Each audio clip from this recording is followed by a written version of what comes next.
하나님 앞에서 하나님, 나는 올바르게 살고 있습니다.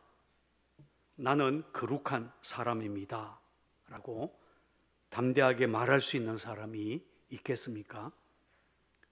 오늘 우리가 읽은 시편 26편에 보면 다윗은 하나님 앞에서 내가 나의 완전함에 행하였사오니 라고 담대하게 고백하고 있습니다. 한마디로 나는 올바르게 살았습니다 라고 말한 것입니다. 저는 설교를 준비하면서 이 말씀을 읽을 때 왠지 거부감이 먼저 들었습니다. 아무리 다윗이지만 어떻게 하나님 앞에서 내가 나의 완전함에 행하였사오니 이렇게 말할 수 있겠는가 하는 것입니다. 혹시 여러분의 생각은 어떻습니까? 다윗이 너무 교만한 말을 하고 있는 것은 아닐까요?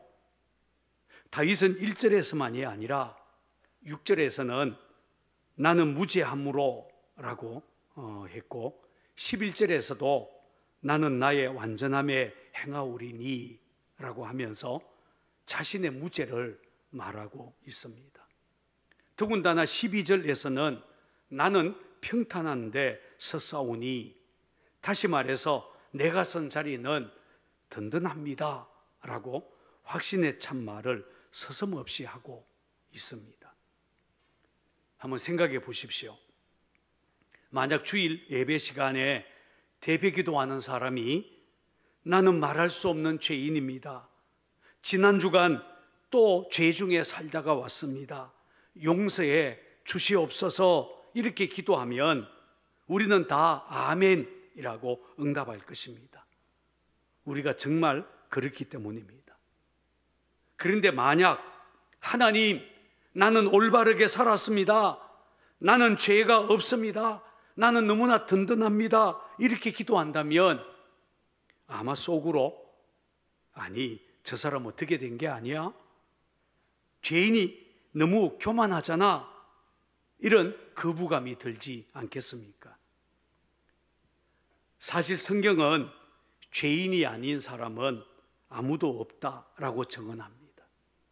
시편 14편 3절에 보면 다 치우쳤으며 함께 더러운 자가 되고 선을 행하는 자가 없으니 하나도 없도다 라고 했습니다.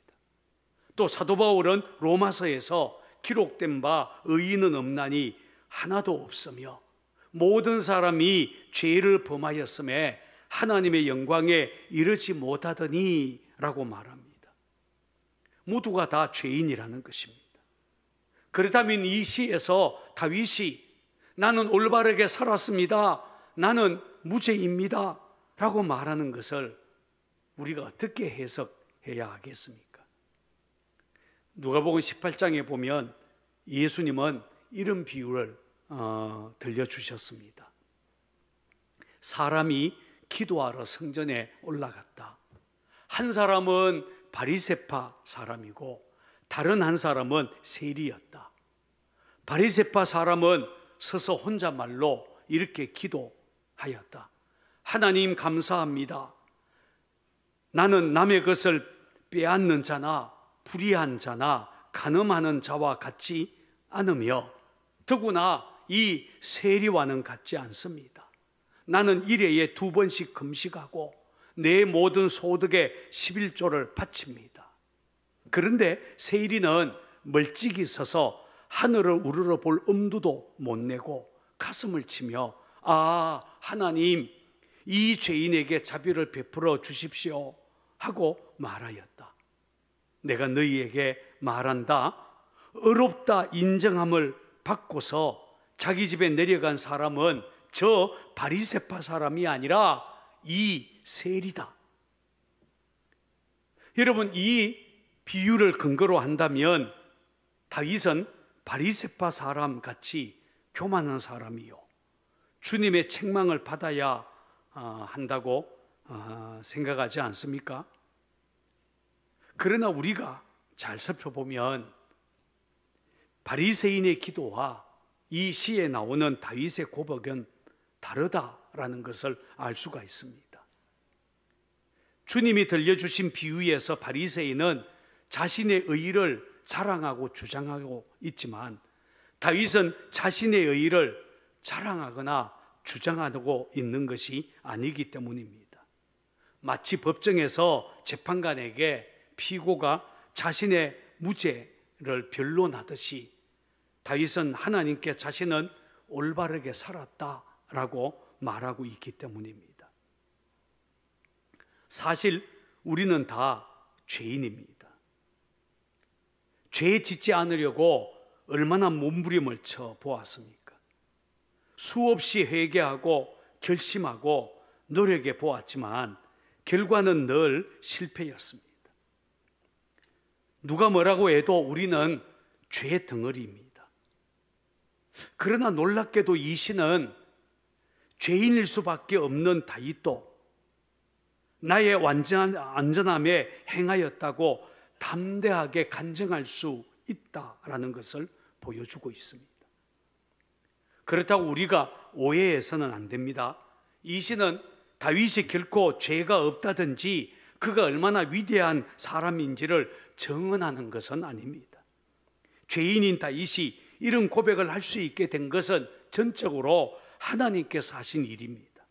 하나님의 인자하심이 죄 덩어리인 다윗을 바꾸어 놓았다라는 것입니다. 비록 자신은 죄인이지만 하나님께서 나를 속량하셨다. 그래서 담대하게 나는 올바르게 살았습니다라고 간증할 수 있게 하신 것입니다. 여러분, 이것이 바로 복음의 능력입니다. 그리스도의 십자가 복음은 우리의 삶을 이렇게 바꾸어 놓습니다.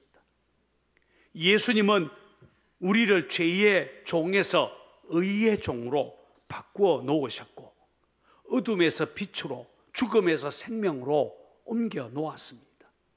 주님은 이렇게 말씀하셨습니다. 내가 진실로 진실로 너희에게 이르노니 내 말을 듣고 또 나 보내신 이를 믿는 자는 영생을 얻었고 심판에 이르지 아니하나니 사망에서 생명으로 옮겼느니라. 할렐루야. 오늘 우리가 읽은 이 시에 나타난 다윗의 고백이 이것을 말하고 있습니다. 우리가 정말 하나님을 믿으면, 예수님이 우리의 삶의 주인이 되면 우리도 다윗과 같은 간증을 할 수 있다라는 것입니다. 그렇다면 다윗은 하나님을 어떻게 믿었기에 이런 고백을 할 수 있었겠습니까? 무슨 근거로 나는 올바르게 살았습니다 라고 했겠습니까? 우리는 이 시에서 다윗의 믿음을 배울 필요가 있습니다. 첫째로, 무엇보다도 먼저 다윗은 내가 나의 완전함에 행하였사오니 라고 할 수 있었던 것은 하나님 앞에서 자신을 숨김없이 드러내놓는 자세로 매일매일을 살았기 때문입니다. 자, 본문 2절과 3절 말씀을 찾아서 같이 읽어보겠습니다. 시작. 여호와여, 나를 살피시고 시험하사 내 뜻과 내 양심을 단련하소서. 주의 인자하심이 내 목전에 있나이다. 내가 주의 진리 중에 행하여. 여러분, 여기에 보면 살피시고 시험하사 단련하소서라고 하는 세 동사가 이어서 나옵니다. 이 세 동사는 모두가 겉모습만 살피고 시험하는 것이 아니라 완전히 분해해서 그 속의 본질을 파헤치다, 알아보다 라고 하는 강한 의미를 가지고 있습니다. 한마디로 다윗이 이렇게 기도했다는 것입니다. 하나님, 내가 정말 올바르게 살았는지 하나님께서 철저하게 시험해 보십시오. 나는 하나님 앞에 숨길 것이 없습니다. 마치 하나님께서 아브라함을 시험해서 그가 참으로 하나님을 경외하였는지 알아보신 것처럼 나도 그렇게 살펴 주십시오. 만약 그렇게 하시면 내가 하나님의 사랑을 늘 기억하고 진리를 따라 살아왔다는 것을 알게 될 것입니다. 무슨 말입니까? 다윗은 자신이 24시간 하나님 앞에 자신의 마음을 열어놓고 하나님을 바라보며 살았다라는 말이죠. 다른 말로 표현하면 매일매일 영성일기 쓰고 매 순간 코람데오의 삶을 살았다라는 말입니다. 제가 좋아하는 표현들이에요. 그래서 유진 피터슨 목사님은 메시지 성경에서 이 부분을 이렇게 번역하고 있습니다. 하나님, 머리부터 발끝까지 나를 살피시고 샅샅이 시험해 보소서. 내게 흠잡을 곳이 있는지 안팎으로 확인해 보소서. 이 몸 주님의 사랑 한시도 잊은 적이 없고 주님과 보조를 맞춰 걸으며 한 박자도 놓친 적 없습니다. 그런데 여러분, 과연 이렇게 사는 것이 가능할까요? 우리가 어떻게 집안일을 하면서 또 직장생활 하면서 항상 하나님께 마음을 열어놓고 하나님 앞에서 행하는 것처럼 죄의 유혹을 이기며 살 수 있겠습니까? 올바르게 살아보겠다고 다윗이 수도원에 들어간 것도 아니지 않습니까? 그는 수없이 전쟁을 치렀던 군인이었고 또한 왕이었습니다. 얼마나 일이 많았겠습니까? 그런데도 그는 나는 나의 완전함에 행하였다 이렇게 말하고 있습니다. 여러분, 정말 놀랍지 않습니까? 여러분, 다윗이 이렇게 살았던, 이렇게 살 수 있었던 비밀, 우리가 이 시에서 배워야 할 그의 믿음이 바로 이것입니다. 자기 자신의 마음을 하나님께로 향하도록 사는 것입니다. 한번 따라서 해볼까요? 자신의 마음을 하나님께 향하도록 사는 것. 2절에 나오는 나를 살피소서, 나를 시험하소서, 나를 단련하소서라는 말이 이것을 정언하고 있습니다. 혹시 여러분은 인터넷상에서 쓰고 있는 닉네임이 어떻게 됩니까? 혹시 제 닉네임을 알고 있습니까? 제 홈피 주소가 있는 곳이 다음인데 처음 가입할 때 자기 개인 정보를 기록하는 곳에 닉네임을 기록하는 빈칸이 있어서 뭐라고 적을까 이렇게 고민하다가 24시간 주님 바라보기 이렇게 적어 넣었습니다. 그런데 이렇게 24시간 주님 바라보기 이렇게 닉네임을 적고 보니까 제가 누군지 금방 드러납니다. 예수 믿는 놈이구나, 목사가 분명하구나, 누구나 그렇게 생각하지 않겠습니까? 그러니 제가 인터넷에서 댓글을 달 때 어떻게 욕을 할 수 있겠어요? 어떻게 나쁜 말을 쓸 수가 있겠습니까? 24시간 주님 바라보기 이 닉네임으로 어떻게 엄난한 사이트에 가입할 수 있겠습니까? 제가 생각해도 참 잘한 것입니다. 제가 누구인지를 다 드러내자 죄의 유혹을 이길 수 있게 된 것입니다. 여러분, 하나님을 가까이 하면서 하나님께 마음의 문을 열면 우리는 사소한 죄라도 결코 받아들일 수 없게 될 것입니다. 몇 주 전에 저는 시편 19편 내 입의 말과 마음의 묵상이 주님 앞에 연락되기를 원하나이다 라는 주제의 설교를 했습니다. 혹시 기억하십니까? 감사해요. 그래도 대답하는 사람이 있어요. 3부 예배 때는 아무도 대답을 안 해서 제가 멈추었었습니다만 사실 저는 이 설교를 하고 난 이후에 이 설교를 잊어버리고 있었어요. 그런데 얼마 전 수요 예배 시간에 이정진 목사님이 설교하면서 이 말씀을 다시 언급했어요. 그런데 그때 주님께서 갑자기 저에게 이렇게 물었습니다. 이렇게 말씀했어요. 네가 설교한 대로 그렇게 살아야 하지 않겠니? 순간 제 몸이 움찔할 정도로 이 말씀이 저에게 강력하게 들렸습니다. 그래서 저는 그날부터 지금까지 매일 새벽 거의 하루도 빠짐없이 이 기도를 바닥에 엎드려 드리고 있습니다. 주여, 내 입의 말과 내 마음의 묵상이 주님 앞에 연락되기를 원하나이다.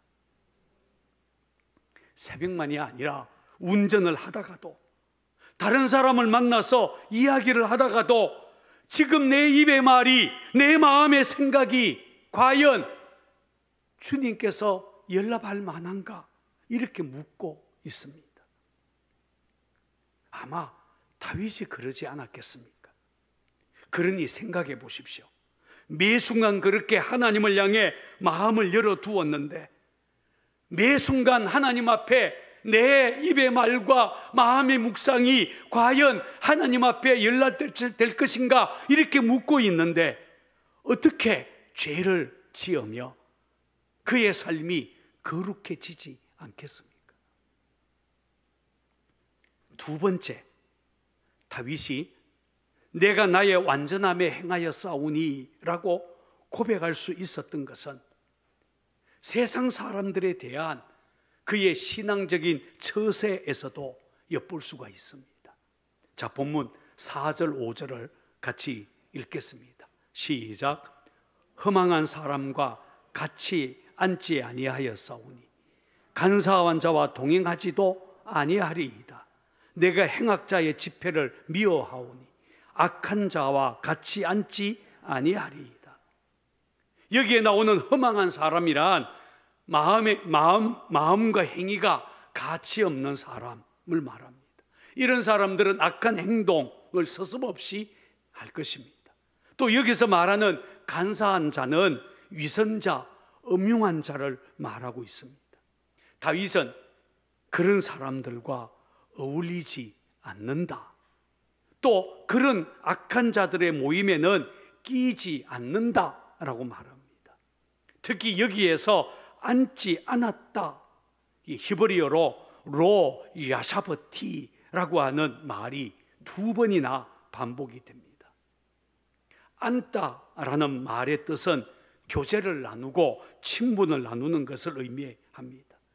그런데 다윗은 허망한 사람들, 간사한 사람들, 행악자의 집회, 악한 자, 그런 사람들과 교제하거나 친분을 나누지 않았다는 말입니다. 하나님을 알고 하나님의 사랑을 가슴에 품게 되자 그의 마음이 행악자들의 집회를 미워하게 되었고, 그래서 악한 자들과 교제하거나 친분을 나눌 수 없었다라는 말이죠.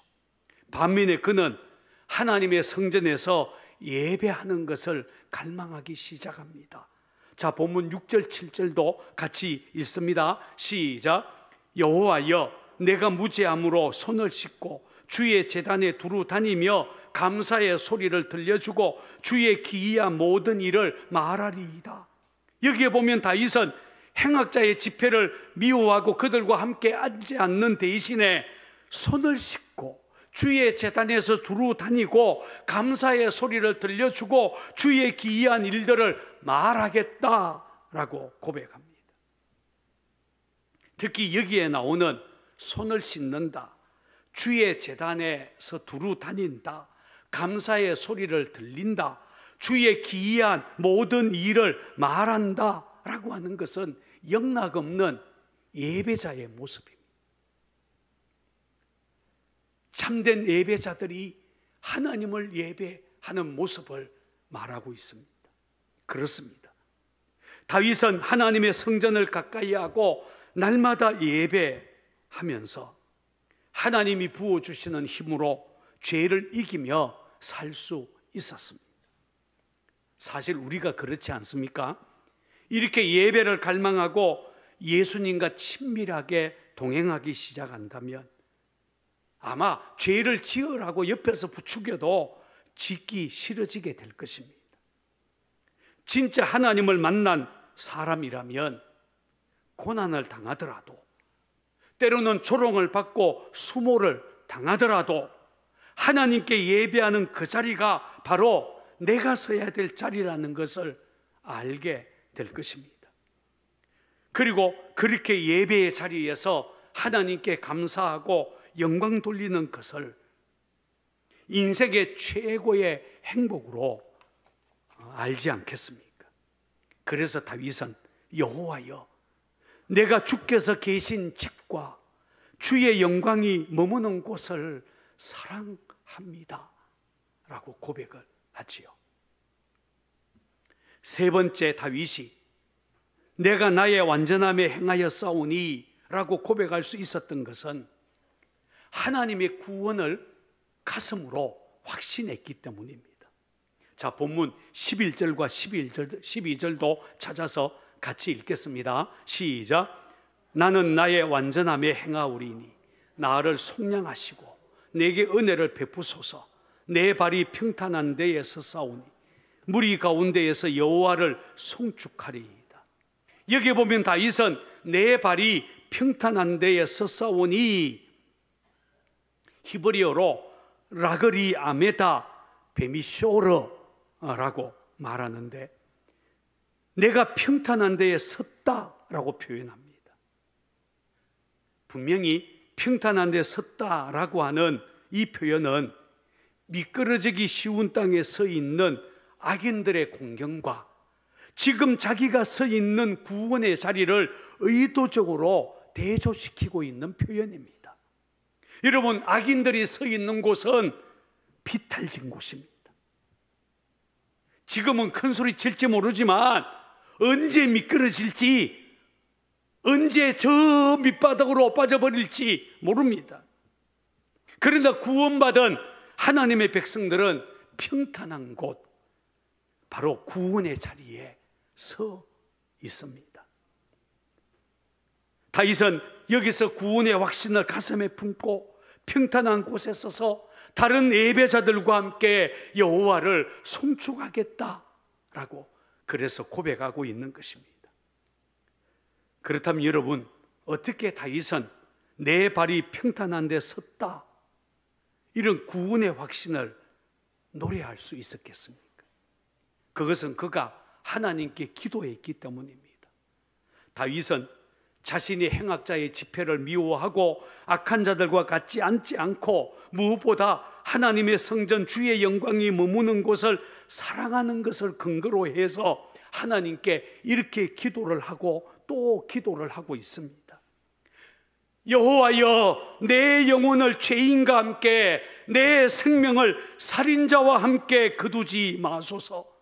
나는 나의 완전함에 행하오리니 나를 속량하시고 내게 은혜 베푸소서. 중요한 것은 다윗이 이렇게 하나님의 구원을 구하다가 드디어 하나님의 구원을 확신하게 되었다는 것입니다. 내가 평탄한 데 섰다, 이제 나는 든든하다, 이렇게 확신에 차서 노예하게 되었다는 말입니다. 여기서 우리는 중요한 영적 비밀 하나를 배울 수가 있습니다. 무엇이겠습니까?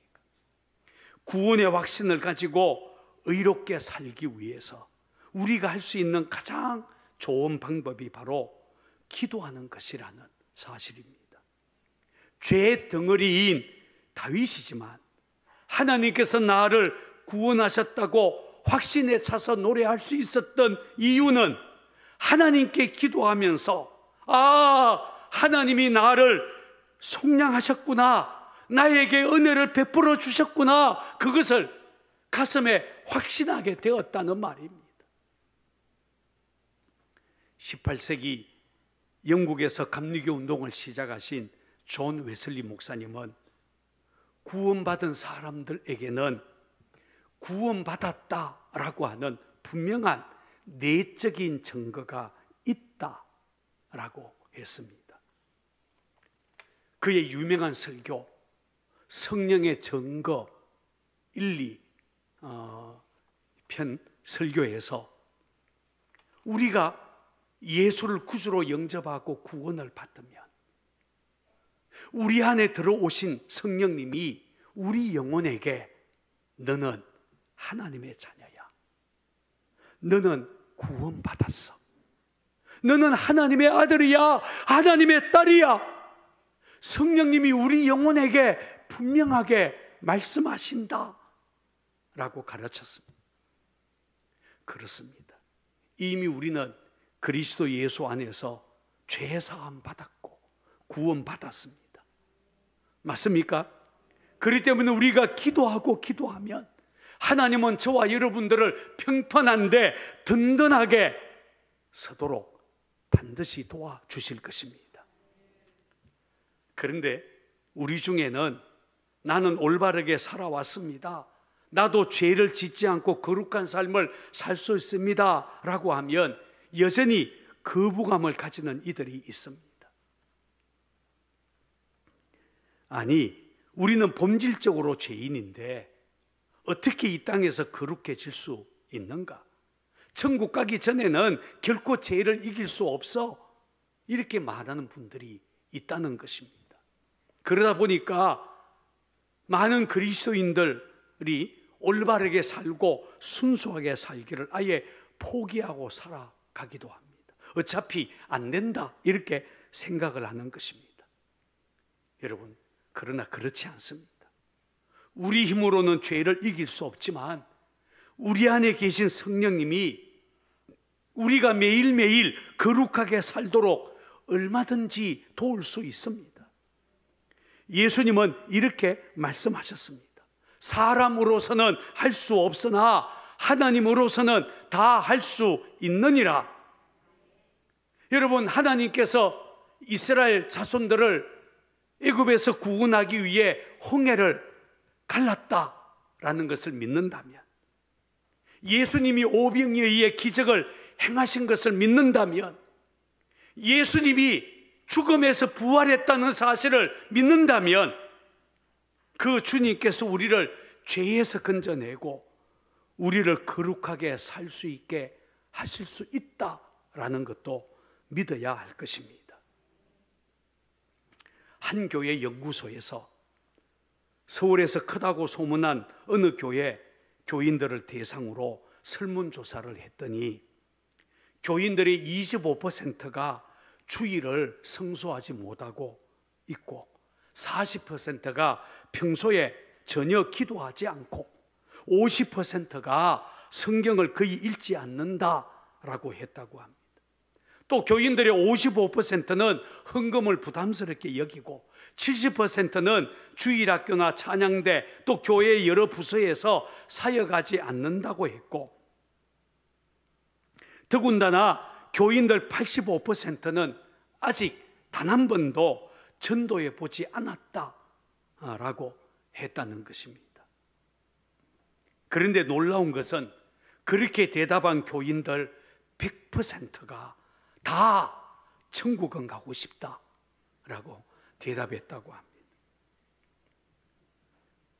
하나님의 백성답게 거룩하게 살지는 않으면서 천국에는 다 가고 싶다는 말입니다.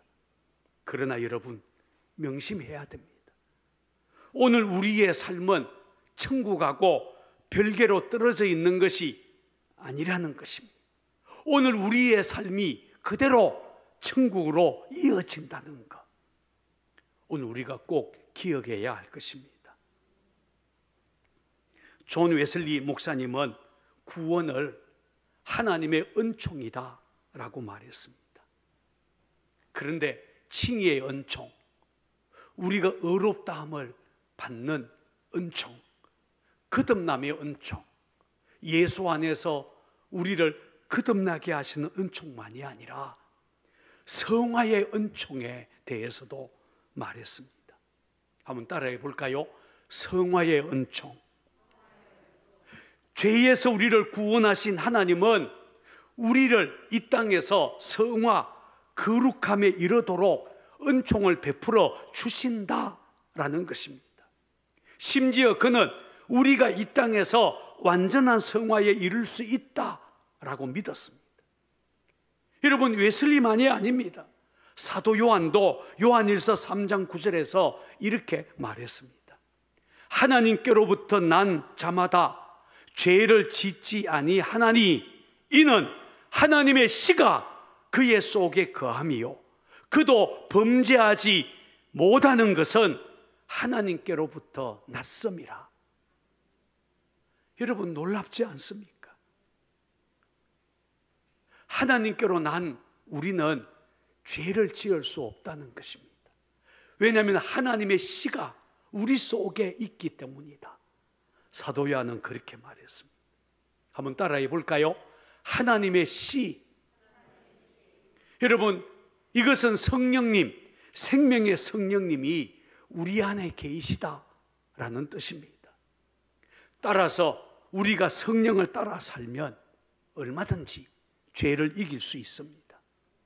그러니 여러분, 다윗처럼 날마다 우리 마음을 하나님을 향해 여시기 바랍니다. 그리고 나를 살피소서, 나를 단련하소서, 이렇게 기도해 보십시오. 매 순간 주님 바라보면서 내 입의 말과 내 마음의 묵상이 주님 앞에 연락되기 원합니다. 한번 그렇게 기도해 보십시오. 매일매일 그렇게 기도한다면 그만큼 저와 여러분들의 삶이 거룩해질 것입니다. 언젠가 말씀드린 기억이 납니다만 유명한 역사학자인 플리니우스라는 사람이 로마의 트라이안 황제에게 쓴 편지에 자기가 살고 있는 마을에 사는 그리스도인들이 어떤 사람인지에 대해 기록한 이야기가 나옵니다. 플리니우스는 이 편지에서 이렇게 황제에게 보고를 했습니다. 그리스도인들은 결코 음란하지 않습니다. 그리고 그들은 도둑질하지 않습니다. 그들은 약속을 어기지도 않습니다. 거짓말은 결코 하지 않습니다. 그리고 그들은 부채 문제에 대해서도 절대로 깨끗합니다. 여러분, 그 당시 로마 시대 그리스도인들만 그렇겠습니까? 오늘 우리도 그렇습니다. 우리도 음란하지 않습니다. 도둑질하지 않습니다. 약속 어기지 않습니다. 결코 거짓말하지 않습니다. 돈에 대해 깨끗한 사람들입니다. 아멘 좀 해요. 여러분, 믿음으로 사는 진짜 그리스도인이라면 허망한 자와 다르고 세상 사람들과 분명히 다르지 않습니까? 그렇기 때문에 여러분, 십자가 복음, 예수님과 동행하는 삶은 너무나 흥분되는 일입니다. 여러분, 예수님 바라보시기 바랍니다. 24시간 하나님을 향해 마음을 열고 나를 살피소서, 나를 단련하소서. 또 주님을 향해 마음을 열고 내 입의 말, 내 마음의 생각이 하나님께 연락되게 해 주십시오. 그렇게 기도한다면 우리의 삶이 점점 거룩하게 될 것입니다. 여러분들이 그것을 보여주십시오. 여러분들이 정인이 되십시오. 저는 우리 상국교회 성도들이 세상 사람들과 다르다라는 것을 보여주는 예수의 정인이 다 되기를 주의 이름으로 축원을 드립니다.